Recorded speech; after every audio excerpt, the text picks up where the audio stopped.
वाडेकरांनो पुन्हा एकदा तुमचं स्वागत, सहर्ष स्वागत। आजच्या दिवाळीच्या पार्श्वभूमीवर, दिवाळीच्या संध्येच्या पार्श्वभूमीवर दीपसंध्या हा कार्यक्रम तुम्हा सर्वांच्या समोर घेऊन येतोय। श्री साईलीला सेवा मंडळ वाडा दीपसंध्या सारंग क्रिएशन कृष्णप्रेम प्रस्तुत स्वरगुंजन वाद्यवृंद मराठी भक्तिगीत आणि भावगीतांचा अनोखा नजराणा आज रोजी वाडा शहराच्या मध्यवर्ती ठिकाणी अर्थात गणेश मंदिरामध्ये गणेश मैदानामध्ये संपन्न होत आहे। आणि या सोहळ्याचे आणि या अभूतपूर्व अशा संध्येचे तुम्ही सर्वजण साक्षीदार आहात। आणि याचकरिता श्री साई लीला सेवा मंडळाचा गेलेल्या 1.5 दशकामधील अर्थात आज या साई लीला सेवा मंडळाला 15 वर्ष पूर्ण होतात। आणि साई लीला सेवा मंडळाचा हा न संपणारा प्रवास तुमच्यापर्यंत मांडण्यासाठी या सेवा मंडळाचा एक चाहता म्हणून मी या ठिकाणी उपस्थित आहे। आणि या मंडळाचा झालेला आतापर्यंतचा प्रवास सामाजिक, शैक्षणिक आणि वैचारिक क्षेत्रामधील तुमच्यापर्यंत मांडण्याची एक प्रास्ताविकातून मांडण्याची एक जबाबदारी माझ्यावर या ठिकाणी आलेली आहे। आणि त्याच भूमिकेतून, त्याच जबाबदारीतून मी आपणापुढे श्री साई लीला सेवा मंडळाचा हा न संपणारा प्रवास तुमच्यापुढे मांडतोय।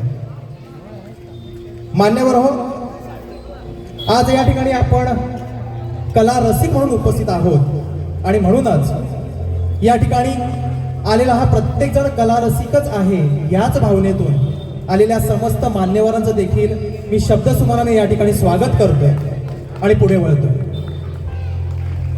श्री साई लीला सेवा मंडळ 15 वर्ष अर्थात 1.5 दशक आणि या 1.5 दशकामध्ये साई लीला सेवा मंडळाने सातत्याने सामाजिक भान राखत, वैचारिक जबाबदारी ठेवून आणि सांस्कृतिकपणा सदैव जोपासत आतापर्यंतचा हा प्रवास केलेला आहे।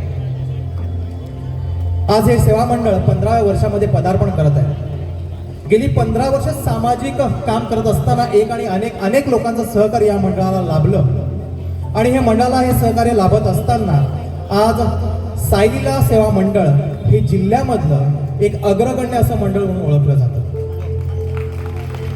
वाडा शहरामधील हे सेवा मंडळ महत्त्वाची उपलब्धी आहे। या सेवा मंडळावर प्रेम करणारे विविध राजकीय पदाधिकारी, पक्षाधिकारी, पक्षप्रमुख असतील, तालुक्यामधील प्रेम या साई लीला सेवा मंडळाला लाभलेलं आहे आणि ते लाभतं आणि भविष्यात देखील लाभत राहील। आणि ह्याच बळावर हे मंडळ आगेकूच करत आहे। श्री साई लीला सेवा मंडळाचा गणेशोत्सव आल्यानंतर गणेश आगमनाच्या पूर्वीचे 20 दिवस आणि गणेश आगमन झाल्यानंतरचे 8 दिवस म्हणजे पूर्णपणे 1 महिना या मंडळातील प्रत्येक पदाधिकारी, प्रत्येक सदस्य आपला घरचा सोहळा असल्याप्रमाणे राबत असतो, आपलं तन मन धन देत असतो आणि एक अभूतपूर्व असा गणेशोत्सव सोहळा समस्त वाडेकरांसाठी का पर्वणीच्या रूपाने आणत असतो। हे करत असताना येथील सभासदांची जी मेहनत आणि उत्साह असतो तो खरंच वाखाणण्याजोगा असतो। न दमता न थकता सुरुवातीचे 20 दिवस आणि नंतरचे 8 दिवस या सोहळ्यासाठी राबलेला प्रत्येक सभासद एक नवीन उत्साह आणि नवीन ऊर्जा घेऊन या मंडळासाठी राबत असतो आणि सातत्याने कार्यरत असतो। या गणेशोत्सवाच्या माध्यमातून विविध वैचारिक, सामाजिक प्रबोधनकारी देखावेत असू देत, विविध प्रकारची रोषणाई असू दे, हे या गणेशोत्सवाचं नेहमी एका पद्धतीने एक वेगळं आकर्षण राहिलेलं आहे। गणेशोत्सव सादर करत असताना, हा सण साजरा करत असताना श्री साई लीला सेवा मंडळाने पोलीस प्रशासन असू दे किंवा आपलं शासकीय प्रशासन असू दे यांच्या मार्फत आतापर्यंत विविध जिल्हास्तरीय पुरस्कार आणि जिल्हास्तरीय सन्मान देखील प्राप्त केलेले आहेत। प्रामुख्याने सांगायचं झालं तर साई लीला मंडळाची व्यायामशाळा गेली 10 वर्ष अथकपणे आणि त्यात देखील विनाशुल्क, निशुल्कपणे समाजामधील प्रत्येक घटक हा आरोग्य संपन्न झाला पाहिजे, बलशाली झाला पाहिजे यासाठी साई लीला सेवा मंडळाची व्यायामशाळा गेली 10 वर्ष सातत्याने कार्यरत आहे। मंडळ दरवर्षी गणेशोत्सवामध्ये विविध प्रकारचे मेडिकल कॅम्प आणि समवेतच रक्तदान शिबिर देखील आयोजित करत असते आणि या कामी त्यांना आयडियल कॉलेज पोशेरी आणि समवेतच आपला वाडा शहरामधलं महत्त्वाचं हॉस्पिटल द्रोण हॉस्पिटल यांचं सातत्याने सहकार्य लाभत आलेलं आहे। आणि हे मेडिकल कॅम्प आणि रक्तदान शिबिर ही या साई लीला सेवा मंडळाची एक नवीन ओळख बनून राहिलेली आहे।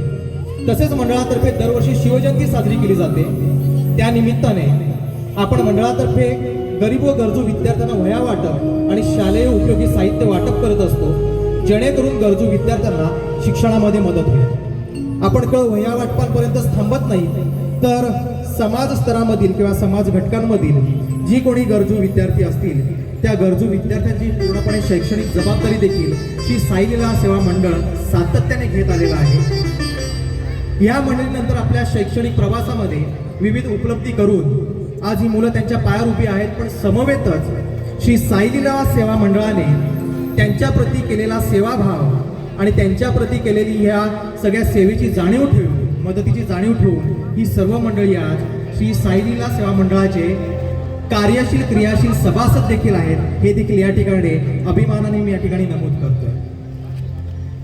सोबतच मंडळाने आजपर्यंत आपल्या आजूबाजूच्या आणि आता आपण जे बघतोय आसपासच्या देवस्थानांच्या जीर्णोद्धाराचा समवेतच त्यांच्या दुरुस्तीचे देखील काम यथाशक्ती या मंडळाने पार पाडलेलं आहे.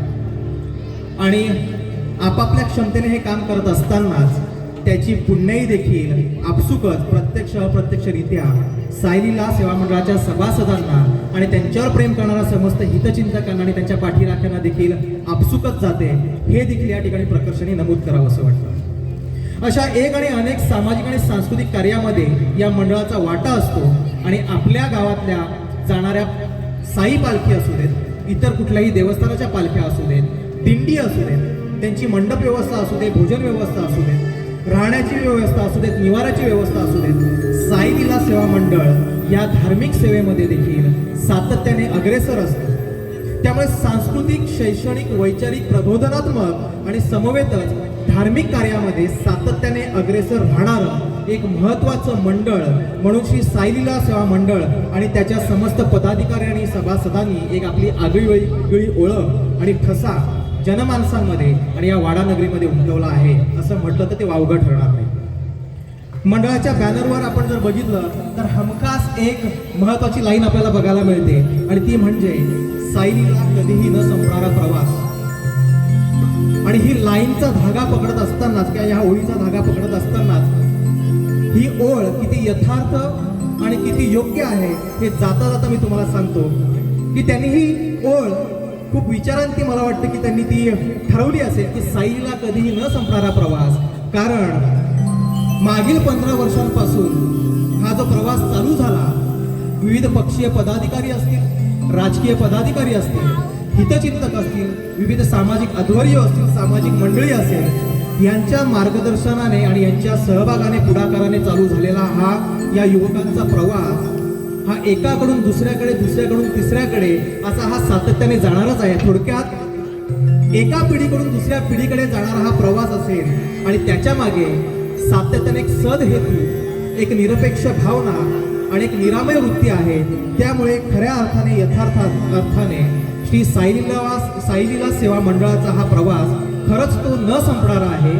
आणि या न संपणाऱ्या प्रवासामध्ये अशा पद्धतीने सातत्याने सांस्कृतिक, सामाजिक, धार्मिक सेवा या साई लीला सेवा मंडळाच्या मार्फत व्हावी अशी या ठिकाणी मी सर्वस्त मान्यवरांच्या उपस्थितीमध्ये आणि त्यांच्या वतीने देखील या ठिकाणी मी सदिच्छा आजच्या दिवाळीच्या संध्येच्या पार्श्वभूमीवर व्यक्त करतो आणि या ठिकाणी मी प्रास्ताविक थांबवतोय. धन्यवाद. सर्वांना पुनश्च एकदा या दिवाळीच्या मुहूर्तावर, या संध्याकाळच्या मुहूर्तावर दीपावलीच्या हार्दिक हार्दिक शुभेच्छा. धन्यवाद.